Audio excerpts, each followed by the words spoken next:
أعوذ بالله من الشيطان الرجيم بسم الله الرحمن الرحيم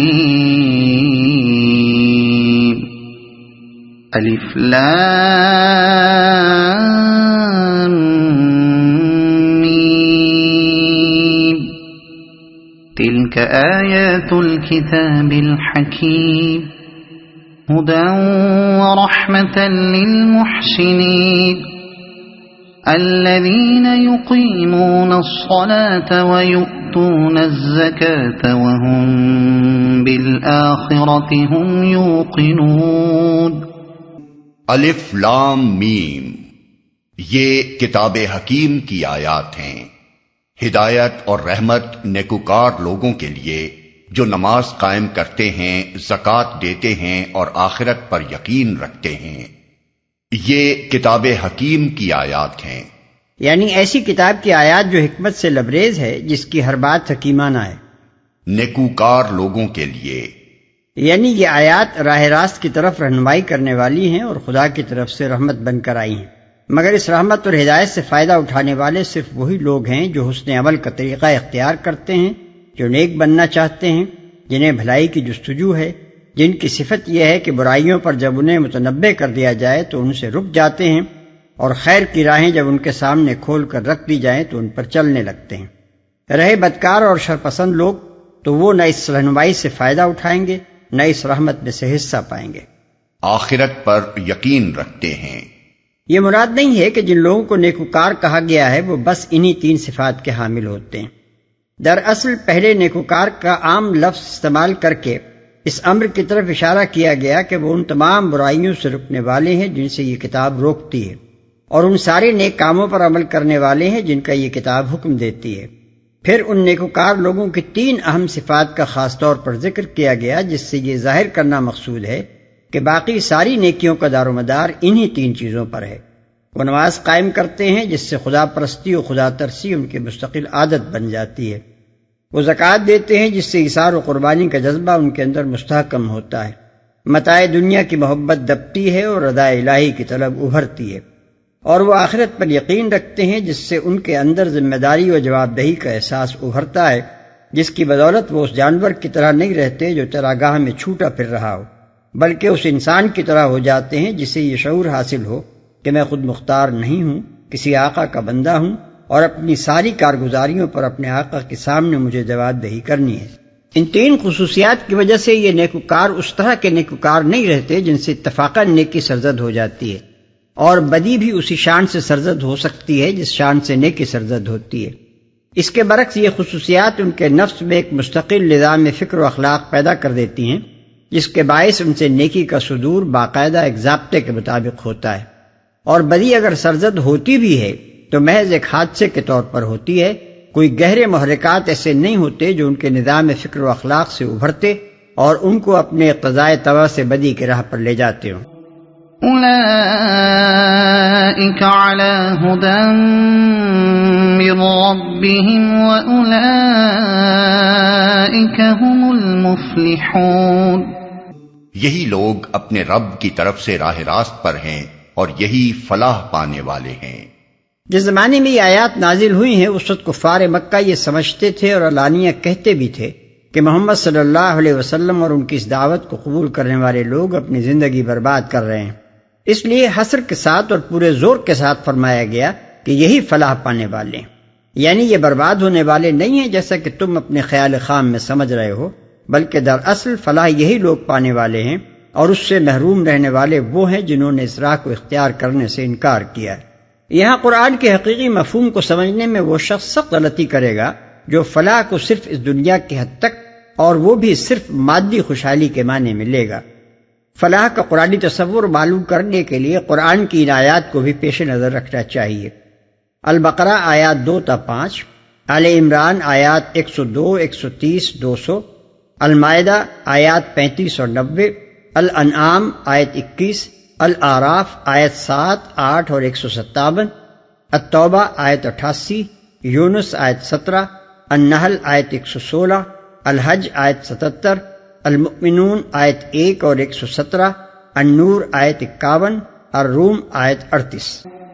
وَمِنَ النَّاسِ مَن يَشْتَرِي لَهْوَ الْحَدِيثِ لِيُضِلَّ عَن سَبِيلِ اللَّهِ بِغَيْرِ عِلْمٍ وَيَتَّخِذَهَا هُزُوًا أُولَئِكَ لَهُمْ عَذَابٌ مُّهِينٌ۔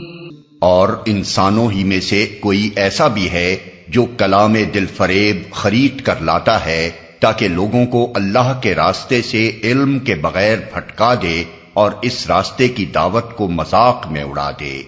ایسے لوگوں کے لیے سخت ذلیل کرنے والا عذاب ہے۔ کوئی ایسا بھی ہے، یعنی ایک طرف تو خدا کی طرف سے یہ رحمت اور ہدایت آئی ہوئی ہے جس سے کچھ لوگ فائدہ اٹھا رہے ہیں، دوسری طرف انہی خوش نصیب انسانوں کے پہلو بپہلو ایسے بد نصیب لوگ بھی موجود ہیں جو اللہ کی آیات کے مقابلے میں یہ طرز عمل اختیار کر رہے ہیں۔ کلام دل فریب اصل الفاظ ہیں لہو الحدیث، یعنی ایسی بات جو آدمی کو اپنے اندر مشغول کر کے ہر دوسری چیز سے غافل کر دے۔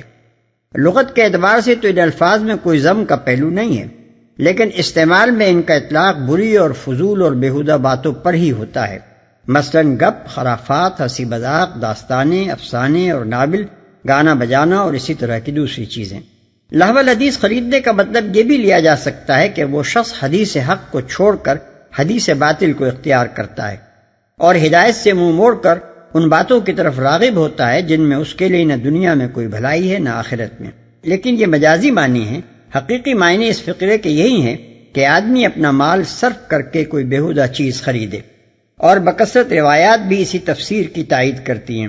ابن حشام نے محمد ابن اسحاق کی روایت نقل کی ہے کہ جب نبی صلی اللہ علیہ وسلم کی دعوت کفار مکہ کی ساری کوششوں کے باوجود پھیلتی جا رہی تھی تو نضر بن حارث نے قریش کے لوگوں سے کہا کہ جس طرح تم اس شخص کا مقابلہ کر رہے ہو اس سے کام نہ چلے گا، یہ شخص تمہارے درمیان بچپن سے ادھیڑ عمر کو پہنچا ہے، آج تک وہ اپنے اخلاق میں تمہارا سب سے بہتر آدمی تھا، سب سے زیادہ سچا اور سب سے بڑھ کر امانت دار تھا، اب تم کہتے ہو کہ وہ کاہن ہے، ساحر ہے، شاعر ہے، مجنون ہے، آخر ان باتوں کو کون باور کرے گا؟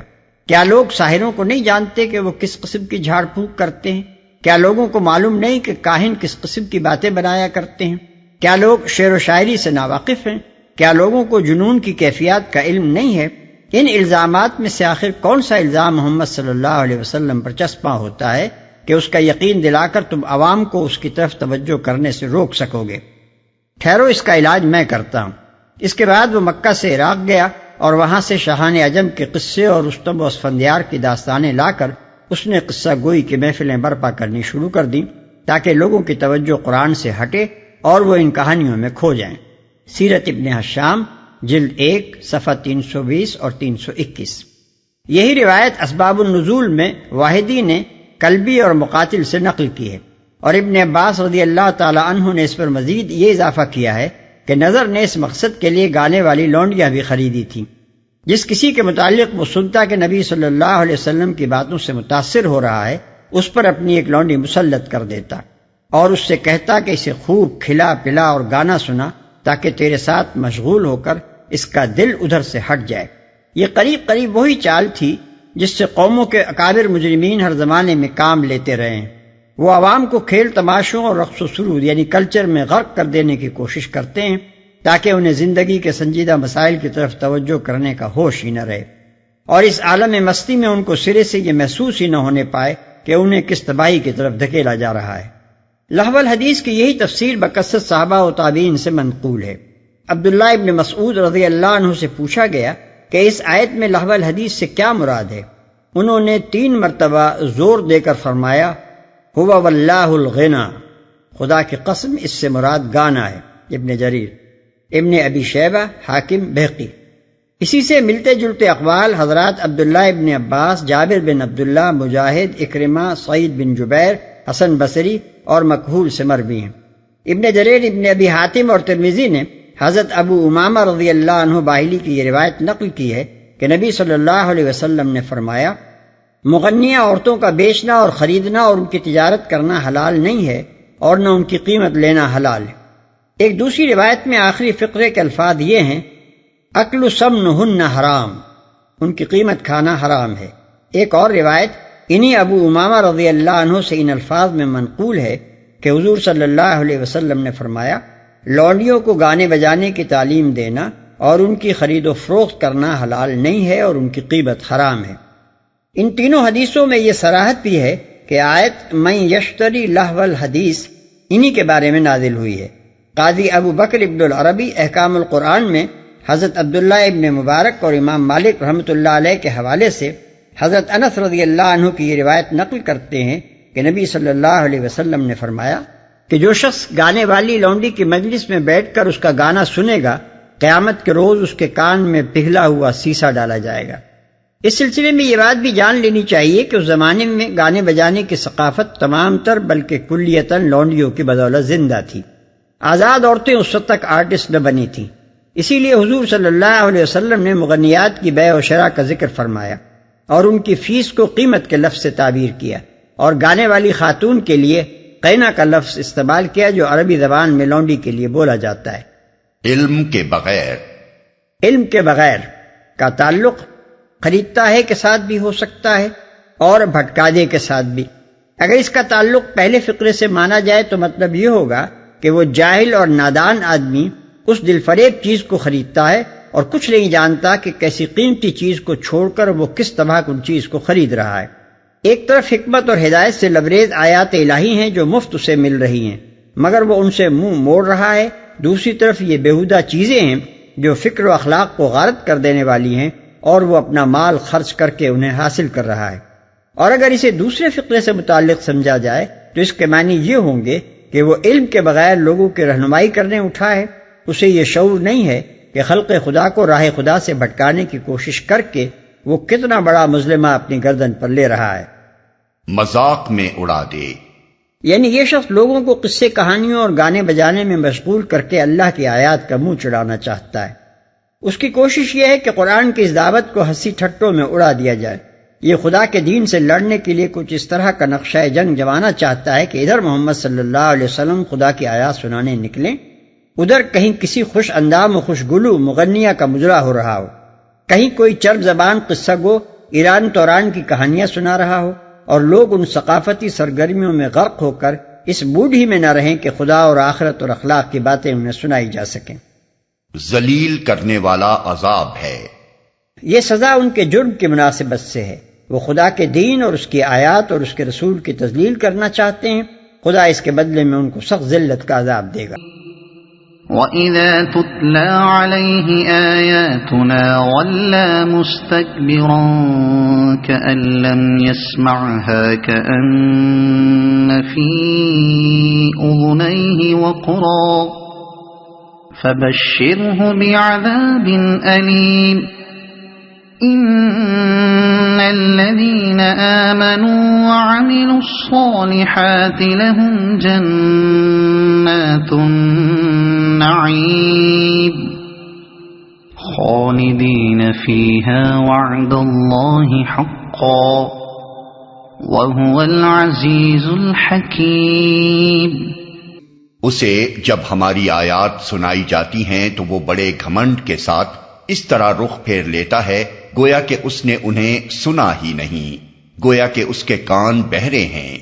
اچھا مژدہ سنا دو اسے ایک دردناک عذاب کا۔ البتہ جو لوگ ایمان لے آئیں اور نیک عمل کریں ان کے لیے نعمت بھری جنتیں ہیں جن میں وہ ہمیشہ رہیں گے۔ یہ اللہ کا پختہ وعدہ ہے اور وہ زبردست حکیم ہے۔ نعمت بھری جنتیں ہیں، یہ نہیں فرمایا کہ ان کے لیے جنت کی نعمتیں، بلکہ فرمایا یہ ہے کہ ان کے لیے نعمت بھری جنتیں۔ اگر پہلی بات فرمائی جاتی تو اس کا مطلب یہ ہوتا کہ وہ ان نعمتوں سے لطف اندوز تو ضرور ہوں گے مگر وہ جنتیں ان کی اپنی نہ ہوں گی۔ اس کے بجائے جب یہ فرمایا گیا کہ ان کے لیے نعمت بھری جنتیں ہیں تو اس سے خود بخود یہ ظاہر ہوتا ہے کہ پوری جنتیں ان کے حوالے کر دی جائیں گی اور وہ ان کی نعمتوں سے اس طرح مستفید ہوں گے جس طرح ایک مالک اپنی چیز سے مستفید ہوتا ہے، نہ کہ اس طرح جیسے کسی کو حقوق ملکیت دیے بغیر محض ایک چیز سے فائدہ اٹھانے کا موقع دے دیا جائے۔ زبردست اور حکیم ہے، یعنی کوئی چیز اس کو اپنا وعدہ پورا کرنے سے باز نہیں رکھ سکتی، اور وہ جو کچھ کرتا ہے ٹھیک ٹھیک حکمت اور عدل کے تقاضوں کے مطابق کرتا ہے۔ یہ اللہ کا پختہ وعدہ ہے۔ کہنے کے بعد اللہ تعالیٰ کی ان دو صفات کو بیان کرنے کا مقصود یہ بتانا ہے کہ اللہ تعالیٰ نہ تو بالارادہ اپنے وعدے کی خلاف ورزی کرتا ہے اور نہ اس کائنات میں کوئی طاقت ایسی ہے جو اس کا وعدہ پورا ہونے میں مانع ہو سکتی ہو۔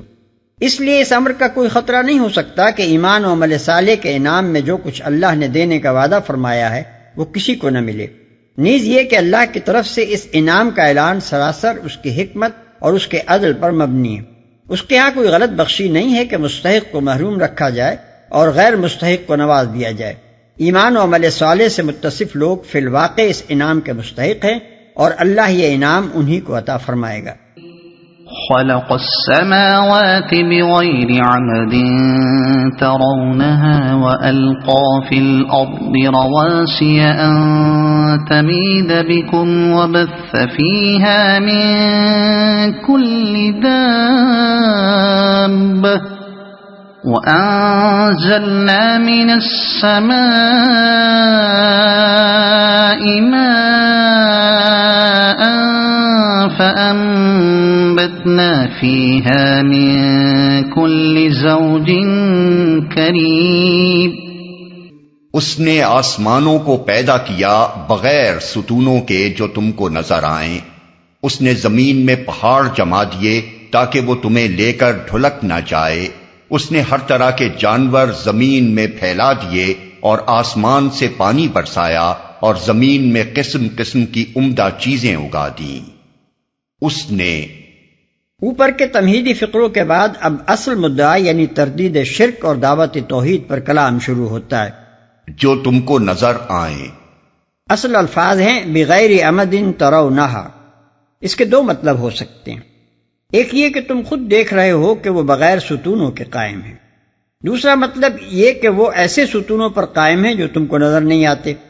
ابن عباس رضی اللہ عنہ اور مجاہد نے دوسرا مطلب لیا ہے اور بہت سے دوسرے مفسرین پہلا مطلب لیتے ہیں۔ موجودہ زمانے کے علوم طبیعی کے لحاظ سے اگر اس کا مفہوم بیان کیا جائے تو یہ کہا جا سکتا ہے کہ تمام عالم افلاک میں یہ بے حد و حساب عظیم الشان تارے اور سیارے اپنے اپنے مقام و مدار پر غیر مرئی سہاروں سے قائم کیے گئے ہیں۔ کوئی تار نہیں ہے جنہوں نے ان کو ایک دوسرے سے باندھ رکھا ہو، کوئی سلاخیں نہیں ہیں جو ان کو ایک دوسرے پر گر جانے سے روک رہی ہوں، صرف قانون جذب و کشش ہے جو اس نظام کو تھامے ہوئے۔ یہ تعبیر ہمارے آج کے علم کے لحاظ سے ہے، ہو سکتا ہے کہ کل ہمارے علم میں کچھ اور اضافہ ہو اور اس سے زیادہ لگتی ہوئی کوئی دوسری تعبیر اس حقیقت کی جا سکے۔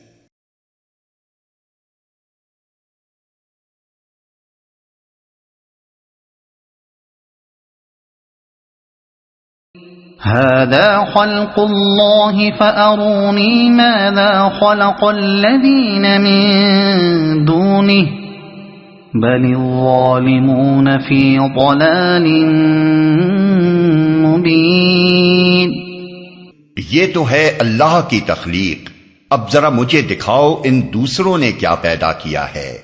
اصل بات یہ ہے کہ یہ ظالم لوگ سری گمراہی میں پڑے ہوئے ہیں۔ دوسروں نے کیا پیدا کیا ہے؟ یعنی ان ہستیوں نے جن کو تم اپنا معبود بنائے بیٹھے ہو، جنہیں تم اپنی قسمتوں کا بنانے اور بگاڑنے والا سمجھ رہے ہو، جن کی بندگی بجا لانے پر تمہیں اتنا اصرار ہے۔ گمراہی میں پڑے ہوئے ہیں، یعنی جب یہ لوگ اللہ کے سوائے اس کائنات میں کسی دوسرے کی تخلیق کی کوئی نشاندہی نہیں کر سکتے، اور ظاہر ہے کہ نہیں کر سکتے، تو ان کا غیر خالق ہستیوں کو خدائی میں شریک ٹھہرانا اور ان کے آگے سر نیاز جھکانا اور ان سے دعائیں مانگنا اور حاجتیں طلب کرنا بجز اس کے کہ صریح بے عقلی ہے اور کوئی دوسری تعویل ان کے اس احمقانہ فعل کی نہیں کی جا سکتی۔ جب تک کوئی شخص بالکل ہی نہ بہک گیا ہو، اس سے اتنی بڑی حماقت سرزد نہیں ہو سکتی کہ آپ کے سامنے وہ خود اپنے معبودوں کے غیر خالق ہونے اور صرف اللہ ہی کے خالق ہونے کا اعتراف کرے اور پھر بھی انہیں معبود ماننے پر مصر رہے۔ کسی کے بھیجے میں ذرہ برابر بھی عقل ہو تو وہ لامحالہ یہ سوچے گا کہ جو کسی چیز کے پیدا کرنے پر قادر نہیں ہے اور جس کا زمین و آسمان کی کسی شے کی تخلیق میں برائے نام بھی کوئی حصہ نہیں ہے، وہ آخر کیوں ہمارا معبود ہو؟ کیوں ہم اس کے آگے سجدہ ریز ہوں یا اس کی قدم بوسی و آستانہ بوسی کرتے پھریں؟ کیا طاقت اس کے پاس ہے کہ وہ ہماری فریاد رسی اور حاجت روائی کر سکے؟ بالفرض وہ ہماری دعاؤں کو سنتا بھی ہو تو ان کے جواب میں وہ خود کیا کارروائی کر سکتا ہے جبکہ وہ کچھ بنانے کے اختیارات رکھتا ہی نہیں۔ بگڑی تو وہی بنائے گا جو کچھ بنا سکتا ہو، نہ کہ وہ جو کچھ بھی نہ بنا سکتا ہو۔